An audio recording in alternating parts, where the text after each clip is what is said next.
పరమ గుహ్య జ్ఞానము మొదటి శ్లోకం. శ్రీ భగవానువాచ ఇదం తు తే గుహ్యతం తమం ప్రవక్ష్యామి అనసూయవే జ్ఞానం విజ్ఞాన సహితం యజ్ఞాత్వా మోక్షసే అశుభాత్. తాత్పర్యం భాష్యం శ్రీల ప్రభుపాదులు రచించారు. అవజ్ఞానతిమిరాంధస్య జ్ఞానాంజన శలాకయ చక్షురున్మిలితం యేన తస్మై శ్రీ గురవే నమః. నమో విష్ణుపాదాయ కృష్ణప్రేష్ఠాయ భూతలే శ్రీమతే భక్తి స్వరూప దామోదర స్వామినిధి నామినే. నమో విష్ణుపాదాయ కృష్ణప్రేష్ఠాయ భూతలే శ్రీమతే భక్తి వేదాంత స్వామినిధి నామినే. నమస్తే సరస్వతీ దేవీం గౌరవాణి ప్రచారిణే నిర్విశేష శూన్యవాది పాశ్చాత్య దేశతారిణి. జయ శ్రీకృష్ణ చైతన్య ప్రభు నిత్యానంద శ్రీ అద్వైత గదాధర శివాసది గౌర భక్త వృంద. హరే కృష్ణ కృష్ణ కృష్ణ హరే హరే, హరే రామ రామ రామ హరే హరే. ఈరోజు మనం చర్చించబోయే అంశం భగవద్గీత 9వ అధ్యాయం 1వ శ్లోకం యొక్క సారాంశము. భగవంతుడి దివ్య జ్ఞానం యొక్క రకాలు, వాటి వల్ల ప్రయోజనం. ఓకే, అది చర్చ. శ్రీకృష్ణ భగవానుడు పలికెను, ప్రియమైన ఓ అర్జున, నీవు నా ఎడ ఎన్నడును అసూయ కలవాడు కానందున అనుభవ సహితమగు ఈ గుహ్యతమ జ్ఞానమును మరియు విజ్ఞానం నీకు తెలియజేశాను. దీనిని తెలిసిన పిమ్మట భౌతిక జీవన స్థితి వలన కలిగడి క్లేశముల నుండి నీవు విముక్తుడవు కాగలవు. అంటే దీని మొత్తం గుహ్యతమ జ్ఞానము అన్నారు భగవంతుడు. అంటే దీంట్లో గుహ్యతమ జ్ఞానం ఇస్ ఫైనల్. ఎప్పుడైతే ఫైనల్ నాలెడ్జ్ని మనం తెలుసుకుంటామో, లైక్ ఎట్లయితే మనం కూడా డిగ్రీ లైక్ ఇంజనీరింగ్ కానీ డిగ్రీ కానీ చదువుతాం. Degree 3 years, engineering 4 years, MBBS maybe 5 years. అలా ఆ డిగ్రీ కంప్లీట్ డిస్టింక్షన్లో పాస్ అవుతే ఏమన్నారు ఇక్కడ, భౌతిక జీవన స్థితి వల్ల కలిగే క్లేశములు నీవు ముక్తుడు కాగలవు. అంటే ఏదన్నా సపోజ్ డిగ్రీ ఉంటే ఈవెన్ ఇండియాలో ఉన్న అన్ని జాబ్స్కి ఎలిజిబిలిటీ, ఐఏఎస్, సివిల్స్, గ్రూప్ 1 అట్లా మామూలుగా గవర్నమెంట్ జాబ్స్ కొరకు ఎలిజిబిలిటీ వస్తుంది. అలానే భౌతిక జీవన స్థితి నుంచి ఇక్కడ కూడా 3 డిగ్రీలో first year, second year, final year ఎట్లనో భగవంతుడి యొక్క దివ్యమైనటువంటి జ్ఞానము 3 లెవెల్స్ ఉంటాయి అన్నట్టు. 1 గుహ్యమైన జ్ఞానము, 2 గుహ్యతర్ జ్ఞానము, 3 గుహ్యతమ్ జ్ఞానము. సో ఫస్ట్ ఇయర్ అంటే లైక్ మొట్టమొదటగా గుహ్యమైనటువంటి జ్ఞానం. ఈ గుహ్యమైన జ్ఞానం మనకు ఎక్కడ బోధించారు? భగవద్గీత 18వ అధ్యాయము 51 నుంచి 53, 51, 52, 53 ఈ 3 శ్లోకాల్లో మనకు గుహ్యమైనటువంటి జ్ఞానాన్ని భగవంతుడు బోధించాడు. గుహ్యమైన జ్ఞానంలో అగుహ్యమైన జ్ఞానం ఎలా ఉంది? దాంట్లో చూడండి, పాయింట్ టు పాయింట్ మనకు మన బుద్ధిచే ఎవరైతే ఈ జ్ఞానం వల్ల బుద్ధి పవిత్రం అవుతుంది.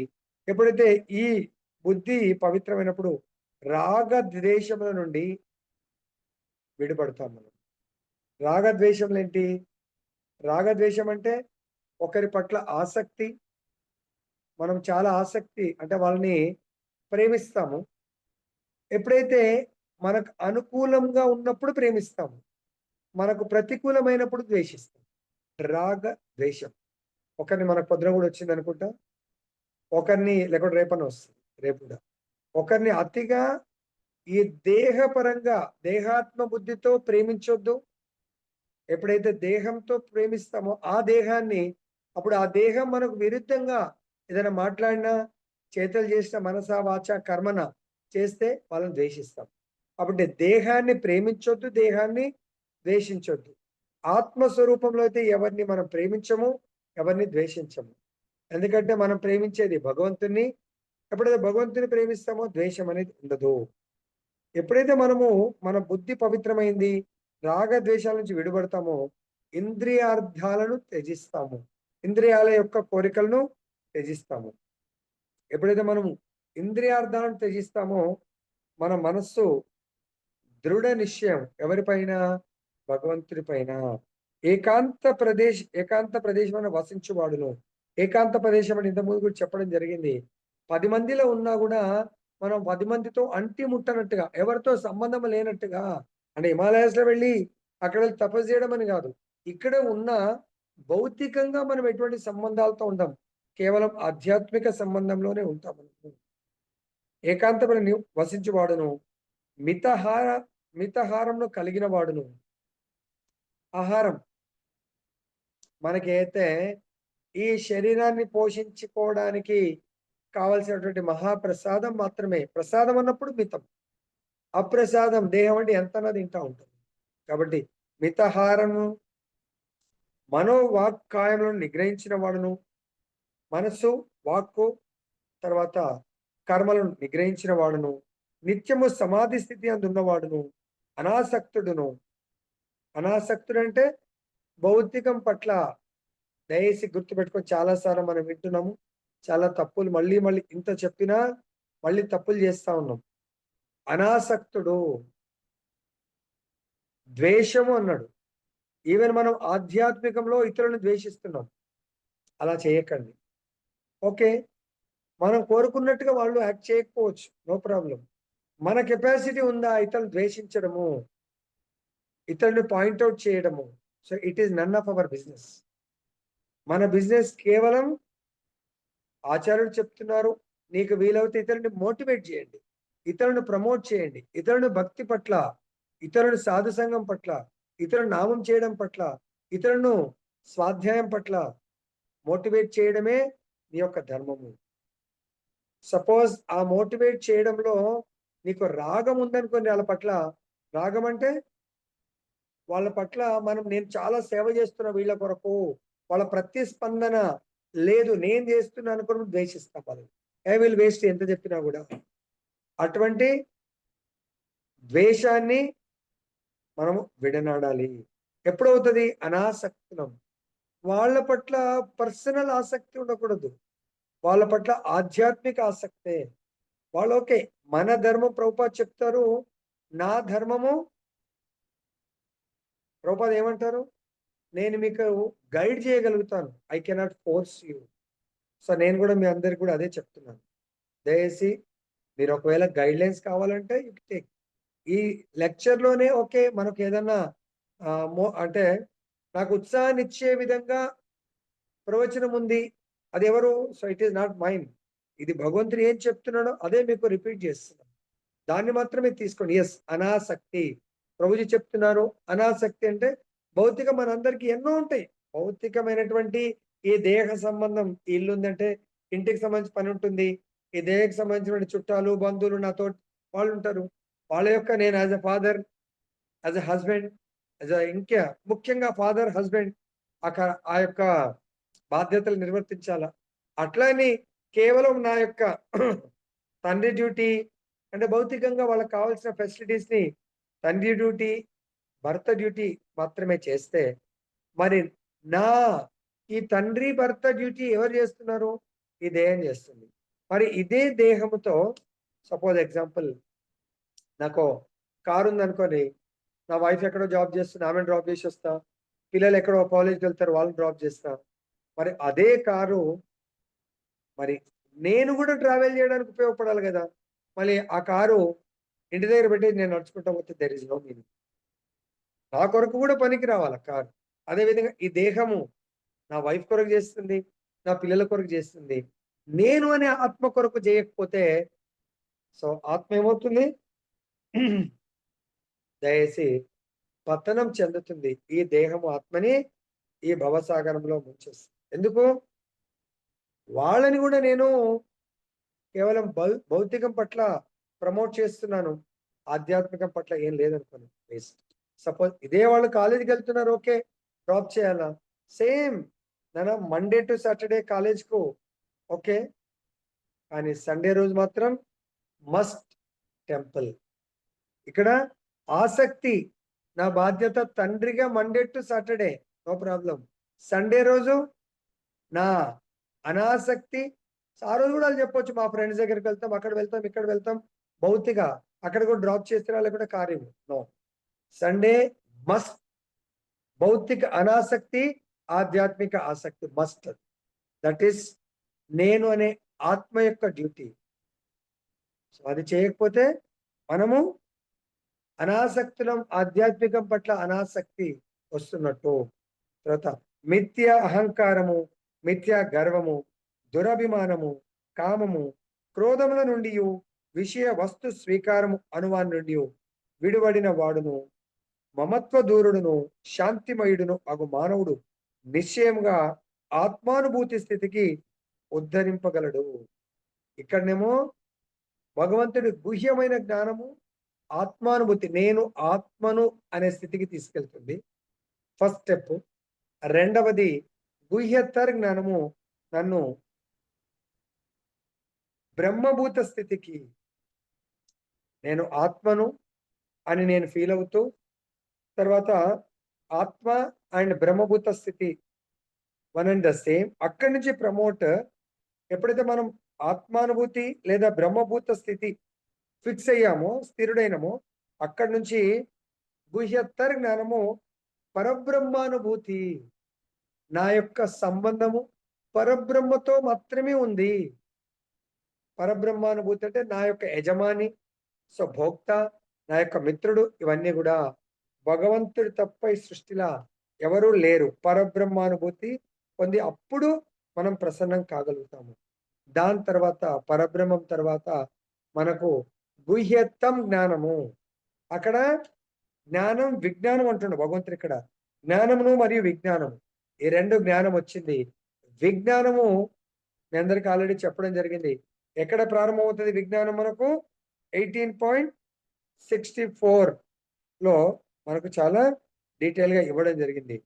భగవంతుడు అంటున్నాడు, నీవు నాకు ప్రియమిత్రుడు అయినందున, ఇది ఈ జ్ఞానము భగవంతుడు గురు రూపంలో అర్జునుడు చెప్తున్నాడు, నీవు నాకు ప్రియమైన శిష్యుడవు మరియు మిత్రుడవు కాబట్టి నీకు జ్ఞానంలోకెల్లా అత్యంత గూఢమైనటువంటిది, నిగూఢమైనటువంటిది గుహ్యతం జ్ఞానాన్ని నీకు ఇప్పుడు బోధన చేయబోతున్నాను.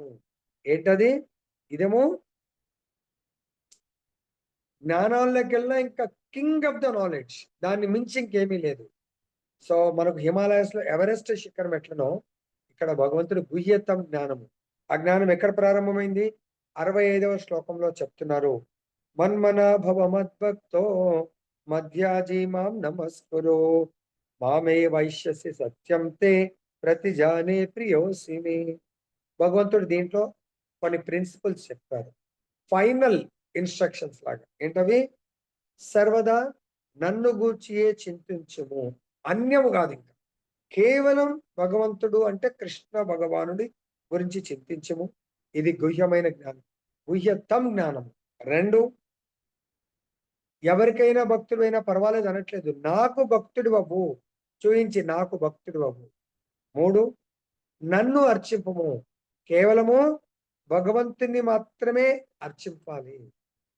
అందుగురించే దీంట్లో మనకు ఆచార్యులు చెప్తారు, అర్చన ప్రారంభించే ముందు దయచేసి గుర్తుపెట్టుకోండి, 3 మంత్రాలతో అంతర్బహిర్ అంతరంగా క్లీన్ చేసుకునేటప్పుడు ఓం కేశవాయ నమః, అంటే నేను నీవాన్ని, నమః అంటే భగవంతుడే సర్వస్వంగా, అంటే ఈ ప్రపంచము అంతా నీది, నేను కూడా నీవాన్ని. ఓం అంటే కేశవుడిది, ఓం కేశవాయ నమః, ఓం నారాయణాయ నమః, ఓం మాధవాయ నమః. అంటే కాబట్టి అక్కడ ఇంకా వేరే, మీరు ఏ గుడికైనా వెళ్ళండి, అర్చన చేయాలా, వాళ్ళు మనకు ఆచమనం చేపిస్తారు. కేశవాయ నమః, మాధవాయ నమః, ఓం కేశవాయ నమః, నారాయణాయ నమః, మాధవాయ, 3 నామాలతో ఆచమనం చేపించి అప్పుడు మనకు అర్చన గోవింద నామాలు, మనకు భగవంతుడి యొక్క నామాలు చదివిస్తారు. ఎనీ గుడి భగవంతుడి నామం లేకుండా అర్చన జరగదు. కాబట్టి కానీ అయినా మనం అన్ని తెలిసినా ఇంకా కూడా ఇతర దేవతల పట్ల ఆకర్షితులవుతున్నాడు. ఏమంటాడు? నన్ను అర్చిపుము, నాకు నమస్కరింపు. సింగులర్ గా చెప్తున్నాడు భగవంతుడు. తర్వాత ఈ విధంగా నువ్వు ఒకవేళ చేస్తే నువ్వు తప్పకుండా నన్ను చేరుకుంటావు అని చెప్తున్నాడు. నీవు నాకు మిక్కిలి ప్రియ మిత్రుడవగుటచే నీకు ఇది నేను వాగ్దానం చేస్తాను. సో ఇదేం ఫోర్స్ లేదు. భగవంతుడే కావాలి అని మనం ఆచార్యుడి ద్వారా తెలుసుకొని ఈ మార్గంలో గుహ్యతం జ్ఞానానికి ఎప్పుడైతే రీచ్ అవుతామో దాంట్లో విజ్ఞానం, ప్రాక్టికల్. జ్ఞానం విజ్ఞానం అంటే, జ్ఞానం అంటే థియరీ, విజ్ఞానం అంటే ప్రాక్టికల్ చేయమంటుంది. ఇక్కడ అర్చన చేస్తూ నెక్స్ట్ స్టెప్ ఎక్కడికి ప్రమోట్ అవుతాం మనము? నెక్స్ట్ 66 సర్వధర్మాన్ని పరిత్యజ్య మామేకం శరణం వ్రజ అహం త్వాం సర్వ పాపేభ్యో మోక్షయిష్యామి మా శుచః. మా శుచః అంటే భగవంతుడు చెప్తున్నాడు, నువ్వు భయము నొందకు. మనకు పొద్దున కూడా క్లాస్ లో వచ్చింది అనుకుంటా, మనము భయపడవలసిన అవసరం లేదు. మన ధర్మాన్ని, భగవంతుడు చెప్పినటువంటి స్వధర్మము, పొద్దున మనకి ఏ శ్లోకం వచ్చింది? 2.33 and 34 భగవద్గీతలో వచ్చింది. నీ స్వధర్మాన్ని నువ్వు నిర్వర్తించు, నువ్వు భయపడవలసిన అవసరం లేదు. ఇక్కడ కూడా భగవంతుడు అన్ని ధర్మాలను వదిలేసి నేను చెప్పినటువంటి 65లో చెప్పిన ధర్మాన్ని నువ్వు పాటించినప్పుడు, కేవలం పాటిస్తూ వెళ్ళు, నీకు అంత్యకాలం వచ్చినప్పుడు నిన్ను ఎవ్వరు ఏమీ చేయలేరు, నీ పాపకర్మలు ఏమీ చేయలేవు, అన్నిటి నుంచి ముక్తిని నేను ప్రసాదించి నా లోకానికి మోక్షాన్ని ప్రసాదిస్తాను. దీంట్లో ఎటువంటి భయపడవలసిన అవసరం లేదు అని భగవంతుడు మనకు మాటిస్తున్నాడు. అదేవిధంగా ఇక్కడ భౌతిక జీవిత స్థితి వలన కలిగేది, భగవంతుడే మనకు మాట ఇచ్చినప్పుడు భౌతిక స్థితి జీవిత క్లేశములు ఏంటివి? 4 క్లేశాలు. జన్మము అనే ఒక క్లేశము, మృత్యు అనే 2వ క్లేశము, ముసలితనము 3వ క్లేశము, వ్యాధులు అనే 4వ కష్టము. వీటన్నిటి నుంచి ముక్తుడవు కాగలుగుతావని భగవంతుడు భగవద్గీత 18 అధ్యాయంలో 9వ అధ్యాయము 1వ శ్లోకంలో బోధిస్తున్నాడు. నెక్స్ట్, భక్తుడు దేవాదేవుని గూర్చి అధికముగా శ్రవణము చేసిన కొలది మరింత అధికముగా ఆత్మ వికాసము నొందును. సో కాబట్టి దయచేసి భగవంతుడి గురించి పొద్దున మనకు భాగవతంలో కూడా వచ్చింది, మత్కథా శ్రవణం, భగవంతుడి యొక్క నామరూప గుణ లీలల కథా శ్రవణం చెయ్యండి. ఫోన్లో కూడా భగవంతుడి కూడా గురించి 10.9 మీరు ఫోన్లో మాట్లాడతారు, సత్సంగంలో మాట్లాడతారు. దయచేసి 51 to 53 ఇతరులను ద్వేషించడము అనేది మర్చిపోండి. అది మీ లోపల ఉన్నంత వరకు మీరు ఒక్క స్టెప్ కూడా భగవంతుడి వైపు వేయలేరు. సాధు సంఘం మనం ఎంత అధికంగా శ్రవణం చేస్తే ఆత్మ వికాసము. లేకుంటే కొన్నిసార్లు మనము అంటే పొలాల్లో కొన్ని తీగ చెట్లు ఉంటాయి, మీరు అబ్జర్వ్ చేసినో లేదో తెలియదు, ఊర్లలో ఉన్న వాళ్ళకి తెలుస్తుంది. కొన్ని ఏమవుతుందంటే ఇట్లా వికసించుకుంటాయి, ఎవరైనా టచ్ చేస్తే ముడుచుకుంటాయి ఆకులు, సంథింగ్ అట్లా. కాబట్టి ఇక్కడ మనకు అధికంగా శ్రవణం, భగవత్ కథా శ్రవణం చేస్తే వికసిస్తుంది. భౌతిక శ్రవణం మనము చేసినట్టయితే ఈ ఆత్మ దగ్గరికి అంటే బాధపడుతుందంట, దేహము వికసిస్తుందంట. చాలా పెద్ద చెవులు పెద్దగా చేసుకొని ఇతరులను ద్వేషిస్తుంటే, ఇతరులను చెడు మాట్లాడితే వింటా ఉండదు. అది దేహ లక్షణము. ఆత్మ లక్షణము భగవంతుడి గురించి బోధిస్తా ఉంటే వినాలని ఉంటుంది. మరి మనం ఇప్పుడు ఆత్మలము అయితే దయచేసి ఇతరులను, అందుగురించే మొన్న చార్ధాంలో కొంతమందిని అడిగాను, మాతాజీ మీరు ప్రభుపాదిని గ్లోరిఫై చేయండి, భగవంతుని గ్లోరిఫై చేయండి, లేదా మీకు ఇష్టమున్న భక్తుల్ని గ్లోరిఫై చేయండి, స్తుతించండి. భక్తుడి యొక్క ముఖ్య లక్షణము ఇతరులలో ఉన్నటువంటి గొప్ప భక్తి లక్షణాలను, ప్రచార లక్షణాలను స్తుతించండి తప్ప ఇతరుల్లో ఉన్న ప్రతి ఒక్కరి లోపల ఉంటుంది. మనేం శుద్ధ భక్తులం కాదు, ఉత్తమాధికారులం కాదు, కనిష్ట కూడా కాదు. మనం అనుకుంటున్నాం నేను కనిష్ట అంటే దీక్ష తీసుకున్నా అని చెప్పి కాలర్ ఎగరేస్తాం. నో, ఏదో గురు మహారాజ్ స్పెషల్ కృపతోని మనకేదో దీక్ష ఇచ్చి యాక్సెప్ట్ చేసిండొచ్చు.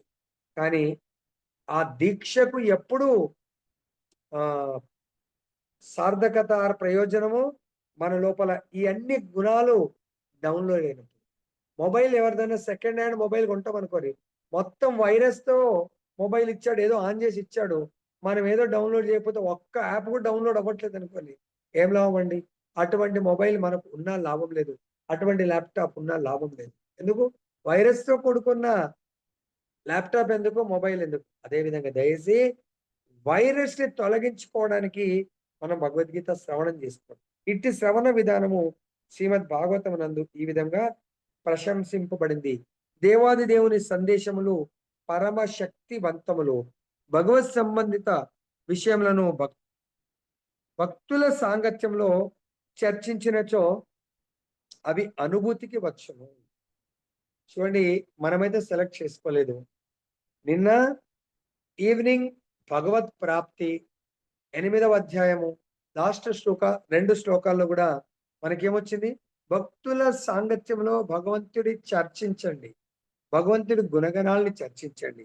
ఇక్కడ కూడా భగవంతుడి యొక్క సంబంధిత విషయాలను భక్తుల సాంగత్యంలో చర్చించినచో అవి అనుభూతికి వచ్చును.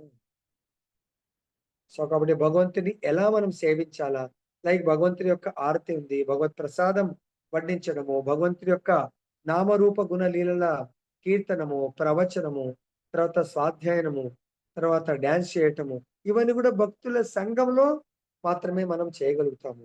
ఈరోజు నిజామాబాద్లో అద్భుతమైనటువంటి ప్రోగ్రాం గీతామాలు అందరూ భక్తులు ఎంతో ప్రేమతో వాళ్ళ ప్రసాదం తీసుకుంటుంటేనే, సో ఎంత ప్రేమతో వాళ్ళు, దాంట్లో ఉన్నది ప్రేమ, ఐటమ్ ఏంటి అనేది కాదు, ప్రేమతో వాళ్ళు తీసుకొచ్చి ప్రేమతో వాళ్ళు కీర్తన చేస్తుంటే, నృత్యం చేస్తూ ఉంటే, సో ఇప్పుడు నాకు అవి గుర్తొస్తా ఉన్నాయి. భక్తుల సాంగత్యంలో చర్చించినచో అవి అనుభూతికి వచ్చును. అది అనుభవపూర్వకమైన జ్ఞానం ఒకటి చేత అది ఎన్నడును మానసిక కల్పనా పరులు లేక లౌకిక విద్వాంసుల సాంగత్యమున సాధింపబడుటకు వీలు లేదు.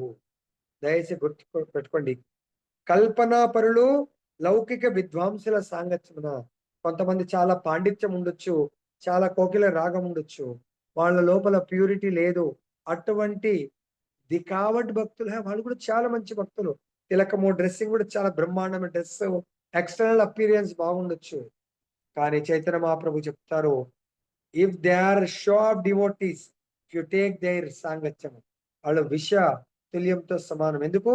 వాళ్ళు స్వార్థం కొరకు, అందరిని ఆకర్షించడానికి కొరకు బ్రహ్మాండమైనటువంటి కథామృతం చెప్తున్నారు అనుకోండి, దానివల్ల ప్రయోజనం ఉండదు.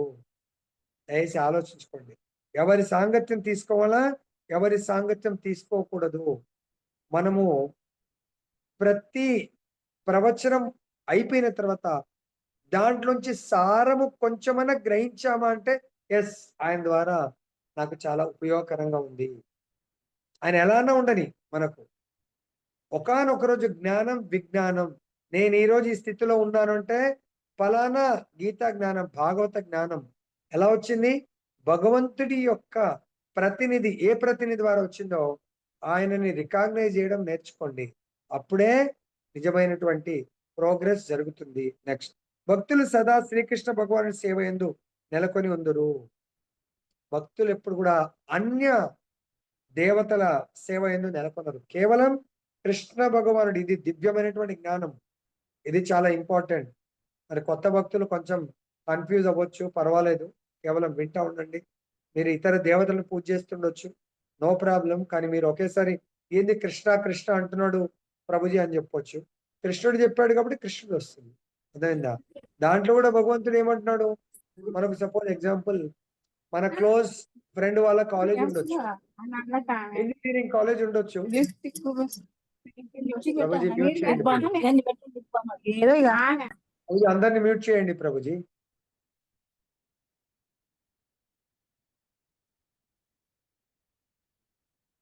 సో కాబట్టి ఇక్కడ మనము ఇంజనీరింగ్ కాలేజ్ ఎవరికైనా ఉంటే వాళ్ళు జనరల్ గా పిల్లల్ని ఇంటర్మీడియట్ ఎంపీసీ చదివించారు, కానీ వాళ్ళు ఏమని రికమెండ్ చేస్తారు? ఇంజనీరింగ్ కాలేజ్ అడ్మిషన్ తీసుకోమంటారు. ఇంకొకరికి డిగ్రీ కాలేజ్ అనుకోండి, డిగ్రీలో మేము తక్కువకి ఇస్తా అంటారు, కానీ ఇంజనీరింగ్ కాస్ట్ ఆఫ్ ఎడ్యుకేషన్ ఎక్కువ అవుతుంది, దానివల్ల ప్యాకేజ్ కూడా ఎక్కువ అవ్వచ్చు. కానీ ఇక్కడ భగవంతుడు ఏం చెప్తున్నాడు, మీకు శాశ్వతమైనటువంటి బెనిఫిట్ ఇస్తా అంటుండు. వేరే అన్య దేవతారాధన తాత్కాలికమైనటువంటి బెనిఫిట్ ఉంటుంది, మీ ఇష్టం. భగవంతుడు ఫోర్స్ చేయట్లేదు, నేను చేయట్లేదు. కృష్ణ భగవాన్ భక్తులు అంటే మీరు అన్య దేవతారాధన చేసే వాళ్ళు, మరి వాళ్ళు కూడా మేము కూడా భక్తులే అంటారు. Okay, no problem. మనకు శాశ్వతమైనటువంటి ఫలితం కావాలా, తాత్కాలికమైనటువంటి ఫలితం కావాలా? భగవంతుడు ఆల్రెడీ 8వ అధ్యాయంలో తాత్కాలిక బెనిఫిట్స్, ప్రయోజనాలు కూడా చెప్పాడు. ఏంటి మనకు దాంట్లో, ఆ బ్రహ్మ బోనాలోక పునరావర్తినో అర్జున మామపేత్యతో కౌంటేయ పునర్జన్మ నా విద్యతే. ఇక్కడ కూడా ఏం చెప్తున్నాడు, ప్రతి లోకం, భూలోకం నుంచి బ్రహ్మలోకం వరకు, స్వర్గలోక, తర్వాత భూలోక, భువర్లోక, స్వర్గలోక, మహర్లోక, జనలోక, ఇట్లా ఏ లోకం వెళ్ళినా ఆ లోకానికే ఒక టైం ఉందన్నట్టు. అది అయిపోయిన తర్వాత లైక్ మన ఊర్లలో ఎగ్జిబిషన్ వస్తుంది, ఎగ్జిబిషన్ కు 1 మంత్, 1.5 మంత్, 2 మంత్స్ టైం ఉంటుంది. ఆ టైంలో బ్రహ్మాండంగా ఎగ్జిబిషన్ అంటే ఒక నిజంగా అవన్నీ శాశ్వతంగా ఉంటాయా అనేట్టుగా హోటల్స్ కానీ, షాపింగ్ మాల్స్ కానీ అలా తయారవుతాయి. కానీ 45 డేస్ తర్వాత అక్కడ అంతా కూడా ఓపెన్ మైదానం అయిపోతుంది, ఏముండదు. అంటే అక్కడ ఎన్ని రోజులు, 12 నెలలల్లా 2 మంత్స్ కొరకే వస్తుంది అది, మళ్ళీ నెక్స్ట్ ఇయర్ వస్తుంది. అలానే దయచేసి గుర్తు పెట్టుకోండి, ఈ 14 లోకాల్లో 10 లోకాలు బ్రహ్మ యొక్క ప్రతి రాత్రి డే టైంలో ఉంటాయి, రాత్రికి అవన్నీ తీసేయడం జరుగుతుంది, మొత్తం ప్లేన్ అయిపోతుంది. మళ్ళీ బ్రహ్మ యొక్క డే అంటే 10 మంత్స్ తర్వాత మళ్ళీ అగైన్ ఇట్ మే కమ్, మళ్ళీ ఎగ్జిబిషన్. అలా జరుగుతుంటుంది. ఈ యొక్క సృష్టి భౌతిక క్లేశాలతో కూడుకున్న సృష్టి ఎప్పటి వరకు జరుగుతుంది, బ్రహ్మ యొక్క 100 ఇయర్స్. 100 ఇయర్స్ అయిపోతే మొత్తం క్లీన్ అయిపోతుంది. సో మరి అలా మొత్తం సృష్టిలో అంతమైపోయేటటువంటి జన్మ మనకెందుకు? కాబట్టి భక్తులు నన్ను సదా సేవిస్తారు అని భగవంతుడు చెప్తున్నాడు. అట్లు కృష్ణ చైతన్యవంతుడైన జీవుని మనోగతమును శ్రద్ధను గ్రహించిన భగవానుడు భక్తుల సాంగత్యమున తనను గూర్చిన జ్ఞానమును పూర్తిగా అవగాహన చేసుకును బుద్ధిని అతనికి ప్రసాదించును. మనందరికీ నిజంగా భగవంతుడి పట్ల నిజమైన శ్రద్ధ ఉండి ఉంటే ఈ పాటికి భగవంతుడు ఎవరికైతే భగవంతుడి జ్ఞానాన్ని పొందాలి అని సీరియస్గా తీవ్ర ఇచ్ఛతో శ్రద్ధ ఉంటే, శ్రద్ధ ఉందా లేదా అని ఎలా గుర్తించవచ్చండి? భక్తులు సదా శ్రీకృష్ణ సేవయందు నెలకొని ఉంటారు. అట్లు కృష్ణ చైతన్యవంతుడైన జీవుని మనోగతమును, మన లోపల మనకు ఎటువంటి శ్రద్ధ ఉంది భగవంతుడి పట్ల, భగవంతుడి సేవ పట్ల, ఆ శ్రద్ధను గ్రహించిన భగవంతుడు నెక్స్ట్ ప్రమోషన్ ఏమిస్తాడు, భక్తుల సాంగత్యాన్ని మనకిస్తాడంట భగవంతుడు. భక్తుల సాంగత్యం తనను కూర్చిన జ్ఞానము. మీకు ఇండివిజువల్గా మా ఇంట్లో నేను చేసుకుంటానే జ్ఞానం ఇవ్వడంట. భక్తుల సాంగత్యమున ఏమన్నాడు, తనను గూర్చిన జ్ఞానం పూర్తిగా అవగాహన చేసుకును బుద్ధిని. భక్తుల సాంగత్యమే నేను ఇష్టపడకపోతే నాకు భగవంతుడు ఏం బుద్ధి ఇస్తాడండి? ఆలోచించండి. మీరు అనుకుంటున్నట్టుగా వేషాధరణ, తిలకాలు అన్నీ పెట్టుకొని ఎన్ని దీక్షలైనా కూడా, ఎన్ని కంటిమాలలు ఏం వేసుకున్నా, అన్లెస్ అంటిల్ శ్రద్ధ సాధు సంఘ, ఈ శ్రద్ధ సాధు సంఘం పట్ల శ్రద్ధ ఉండాల, సాధువుల సాంగత్యానికి నేను వెళ్ళాలా. ఎందుకు? అక్కడే భజన క్రియ చేయాల. నా ఇంట్లో నేను భజన క్రియ కొరకు కాదు, అక్కడ భజన క్రియ చేసిన వాడు ఎవరింట్లో వాళ్ళు ఆటోమేటిక్గా చేయగలుగుతారు. సాధు సంఘమే ఇష్టం లేనప్పుడు మీ ఇంట్లో ఎంత చేసినా, సో అంత పరిపూర్ణ జ్ఞానాన్ని, బుద్ధిని భగవంతుడు ప్రసాదించలేడు. సాధు సంఘం చాలా ఉత్సాహంతో ఎగిరి గంతులు వేయాలి. బా సో మీకు ఆల్రెడీ ఎగ్జాంపుల్స్, ఎవరైనా మహారాజులు వచ్చారంటే ఆల్రెడీ ఇక్కడ క్లాస్ అయిపోగానే అంటే లైవ్ మనకి ఎవరైతే బోధిస్తున్నారో తను ఏమి ఆచరించి మనకు చూపిస్తున్నారు, అంటే ఆచరణ యోగ్యంగా ఉండాలి. మనకు ప్రభుపాద ఏం చేశారు, మన గురు మహారాజులు ఏం చేశారు, మనకు బోధిస్తున్నటువంటి మన గురువు గారు ఏమి ఆచరిస్తున్నారు, మరి దాన్ని మనం ఎందుకు ఆచరించలేకపోతున్నాం? భగవంతుని ప్రే చేయండి, భగవంతుని అడగండి. ప్రభు నాకెందుకు మీరే 9.1లో మీరు బుద్ధిని ప్రసాదిస్తా అన్నారు. నాకు సాధు సాంగత్యం. భగవంతుడు అప్పుడు నీకు చెప్తాడు. ఆల్రెడీ సాధు సాంగత్యం ఉంటే నువ్వు పోవట్లేదు.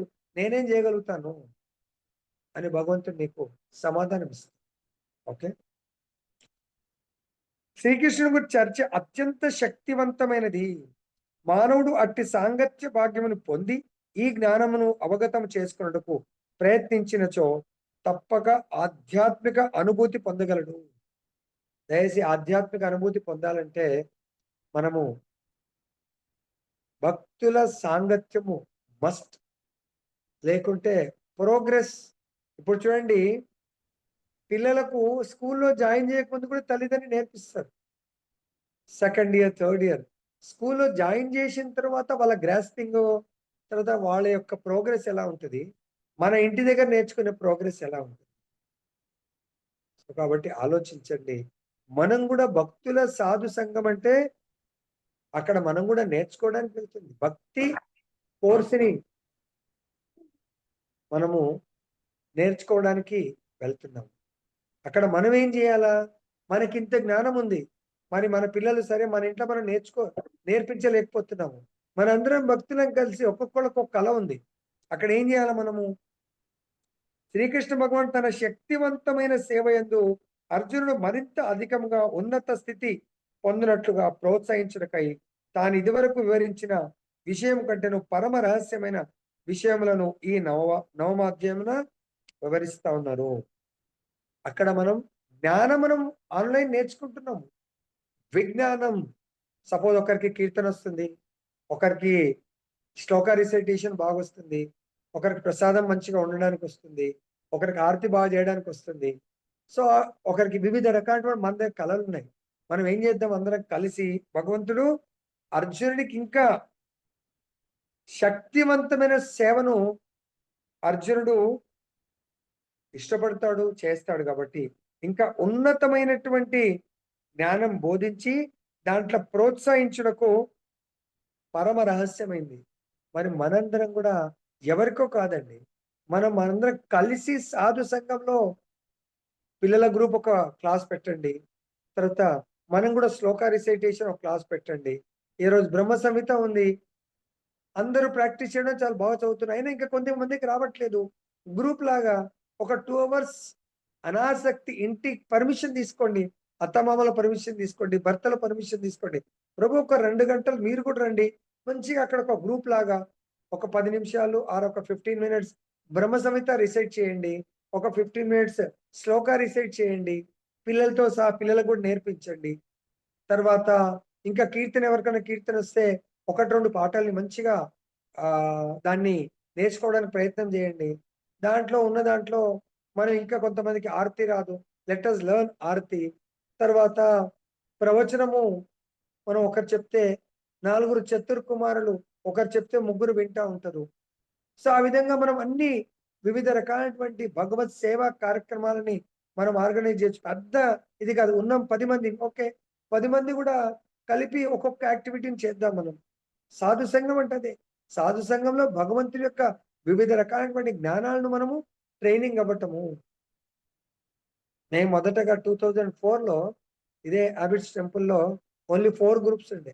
ఆ 4 గ్రూప్స్‌నే ఇది యాక్చువల్లీ కాన్సెప్ట్ భక్తి వృక్ష అనేది హిజ్ హోలీనెస్ భక్తి జయపతాక స్వామి మహారాజ్ దుబాయ్ ఫారిన్ కంట్రీలో ప్రారంభించారు. గ్రాండ్ సక్సెస్ అయింది. అక్కడ టెంపుల్ వాళ్ళు కూడా ఇక్కడ ప్రవేశపెట్టారు. ఈరోజు 4 గ్రూపులు, దాంట్లో మాదొక గ్రూప్.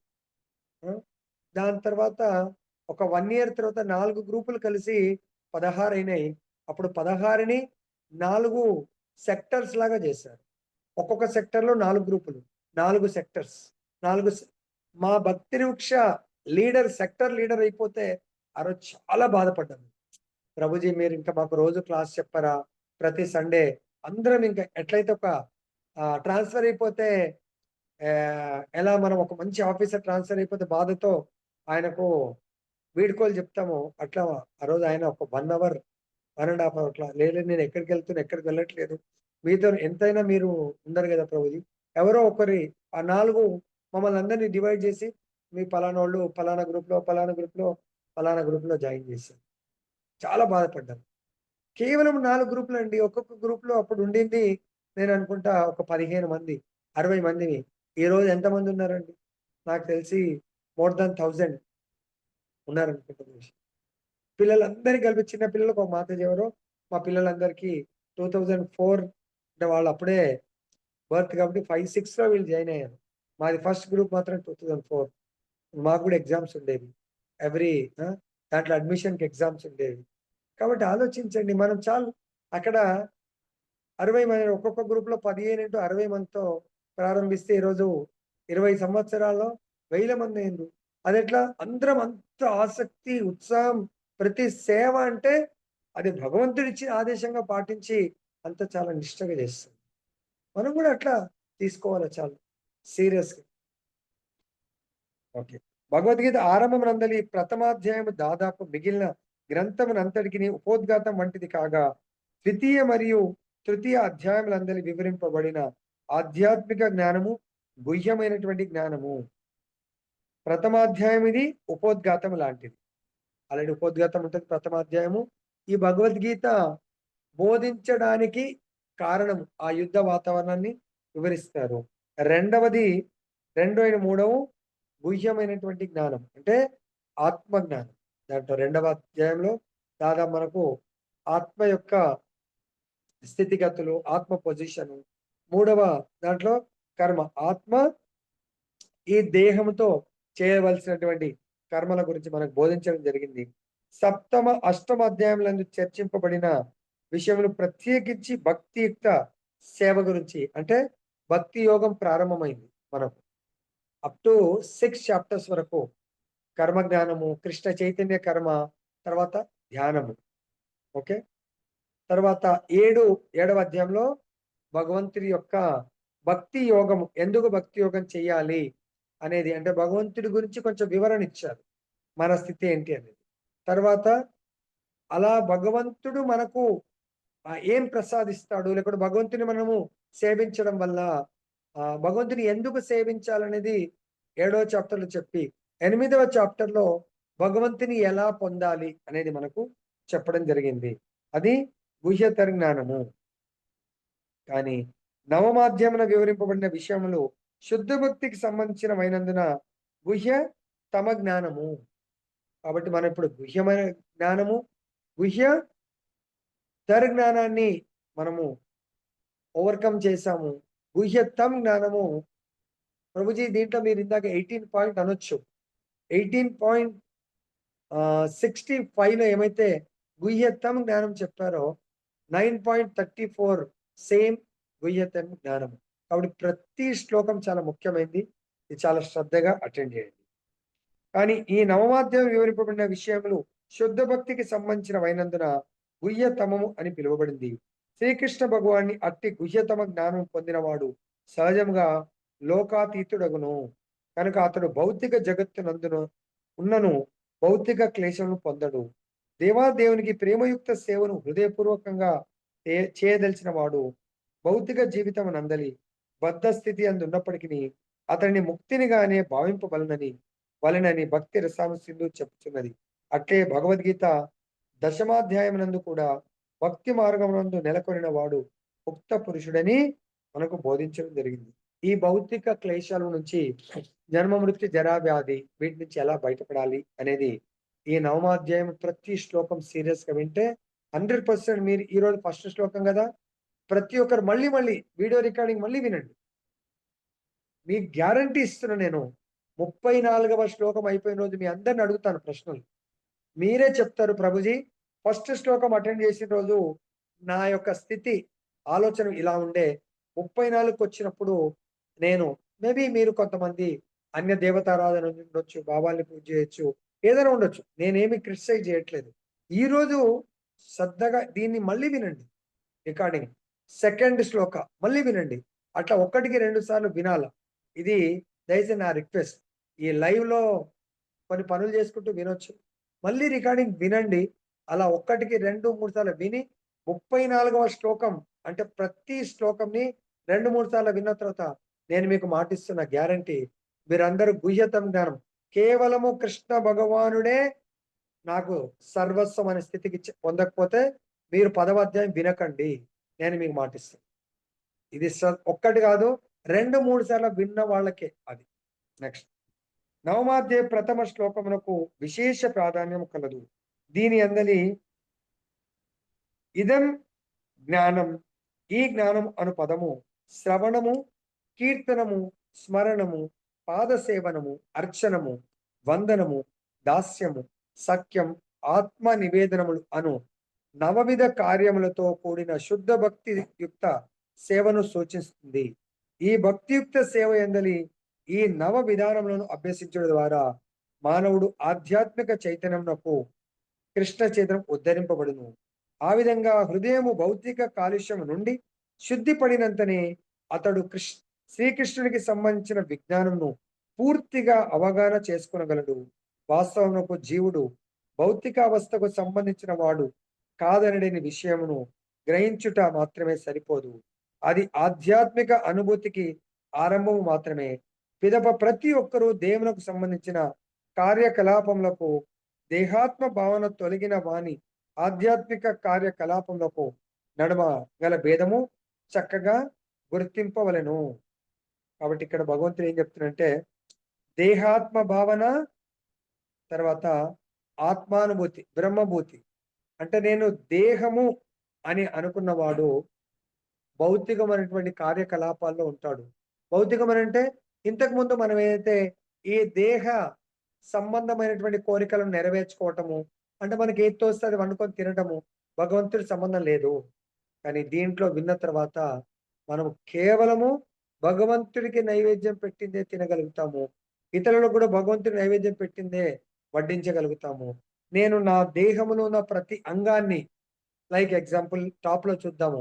కళ్ళని కేవలం భగవంతుడిని, భగవంతుడికి అలంకారాన్ని, భగవద్భక్తుల్ని, ప్రతిదీ ఏ ఐటెం చూసినా, ఏదైనా మ్యాంగో ట్రీ చూసామనుకోండి, ఈ పళ్ళు ఎంత బాగున్నాయి, భగవంతుడికి మనం తీసుకొని వెళ్ళి నైవేద్యం పెడదాము. మార్కెట్లో వెళ్తాం మనం, అందరూ నేను అనుకుంటా కూరగాయలు అన్ని పళ్ళు కొనుక్కొచ్చుకుంటారు. అక్కడ అదే మార్కెట్లో ఫ్లవర్స్ కనబడతాయండి. కానీ ఈ కళ్ళు ఆ ఫ్లవర్స్ ని చూడవండి. ఎందుకు అలా అంటున్నారు ప్రభుజీ? ఈరోజు అందరూ దర్శనార్థి పెట్టారు, వండర్ఫుల్.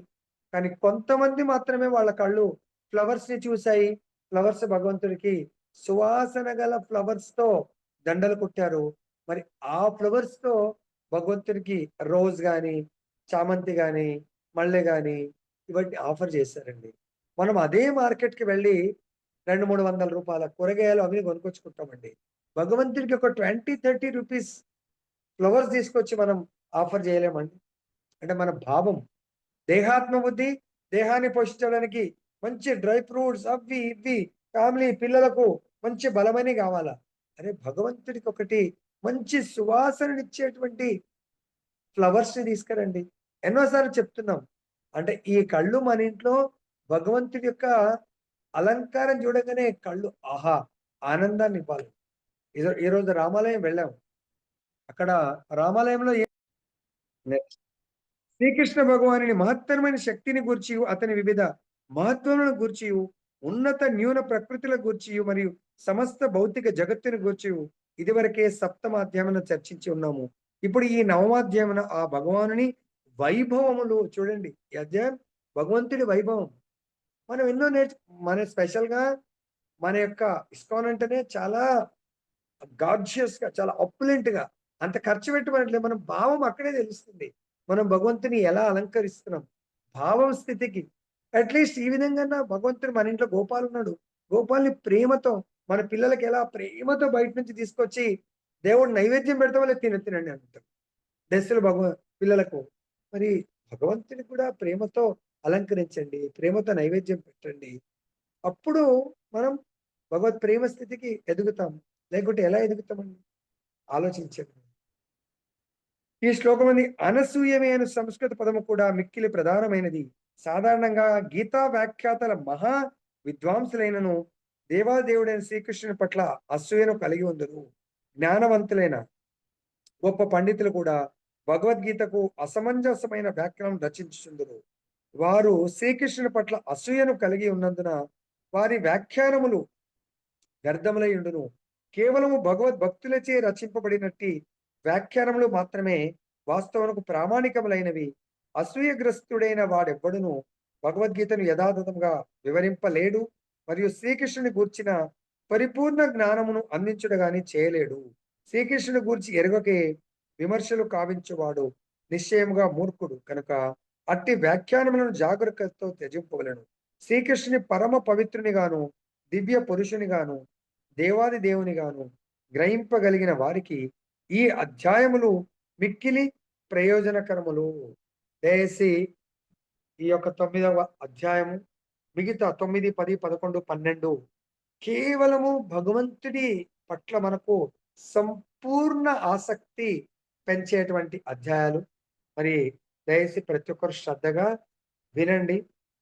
సో స్పెషల్‌గా మనకు భగవంతుడి పట్ల ఆసక్తి అంటే సేవ, భగవంతుడి సేవని ప్రోత్సహించేటువంటి చాప్టర్లు. సో దాంట్లో నేను గూడా మీకు చెప్పేది ఎవరు గూడా దయచేసి నెగెటివ్ తీసుకోకండి. మన అర్హత బట్టి స్పెషల్‌గా నేను చెప్తున్నానేంటంటే చాలా బిగినర్స్ గూడా కొంతమంది పాపం తెలియక విగ్రహాలను తెచ్చుకుంటున్నారు. మీరు విగ్రహారాధన ఏ డౌట్ ఉన్నా గూడా దయచేసి అడగండి. అడిగి తెలుసుకోండి. విగ్రహాలను పెట్టే ముందు అందరూ బిగినర్స్ మన దాంట్లో స్పెషల్‌గా ఒక ఫోటో పెట్టుకోండి. ఫోటోని ప్రేమతో గార్లాండ్ వేయండి. తులసి గార్లాండ్ వేయండి. కావాలంటే ఫ్లవర్స్ డెకరేషన్ చేయండి. విగ్రహాలను మాత్రం తెచ్చుకోకండి. మీ సొంతంగా విగ్రహారాధన, శ్రీ విగ్రహారాధన చేయాలంటే చాలా నిష్టగా ఉండాలా. ఇంట్లో వాళ్ళందరూ గూడా నియమాల్ని పాటిస్తేనే విగ్రహాలు తెచ్చుకోండి. స్పెషల్‌గా దీక్ష అయిన వాళ్ళే. దీక్ష అంటే నామమాత్రం దీక్ష గాదు. ఆ దీక్షకు ముందు చాలా స్ట్రిక్ట్‌గా మనము భగవంతుడిని సేవించడానికి అర్హత ఉండాలి మనకు. సో, మన ఇంట్లో వాళ్ళెవరుండరు, అభిషేకం చేసేటోళ్ళుండరు. నేనొక్కడినే చేస్తాను, విగ్రహం తెచ్చుకుంటాను. ఆరోగ్యం బాలేదు. నేను వంట చేయలేకపోతున్నాను, భగవంతుడి నైవేద్యం పెట్టలేకపోతున్నాను, భగవంతుడి అభిషేకం చేయలేకపోతున్నాను, భగవంతుడి డ్రెస్సింగ్ చేయలేకపోతున్నాను. అలాంటప్పుడు విగ్రహాలను ఏం పెట్టుకుంటామండి? ఆలోచించండి. కాబట్టి ఒక విగ్రహం పెట్టుకున్నామంటే, మనం ఎలా డ్రెస్ చేంజ్ చేస్తామో, ఖచ్చితంగా భగవంతుడికి పంచామృత అభిషేకం చేయాలా, భగవంతుడికి డ్రెస్సింగ్ మనం ఎలా డ్రెస్సులు తెచ్చుకుంటామో, భగవంతుడికి కూడా వివిధ అలంకరణ ఉండాలా. జ్యువెల్లరీ ఉండాలా, డ్రెసెస్ ఉండాలా, తర్వాత ముకుట్లుండాలా. మరి ఇవన్నీ గూడా ఏం లేనిది విగ్రహం తెచ్చుకుంటారు. ఒకటే డ్రెస్ కనబడతా ఉంటే లాభమేముంటదండి? ఇవన్నీ గూడా మీరు డెవలప్ చేసుకోండి. అడగండి. ఈ విధి విధానాలు తెలుసుకోండి. మీరు భగవంతుని ప్రేమతో సేవించాలని జెప్పేసి కోరుకుంటూ ముగిస్తున్నాను. జై బోలో గ్రంథరాజ్ శ్రీమద్ భగవద్గీత की जय। श्री राधारमण लाल की जय। जगन्नाथ बलदेव सुभद्रा माई की जय। गौर निताई भगवान की जय। जगत गुरु श्री प्रभुपाद की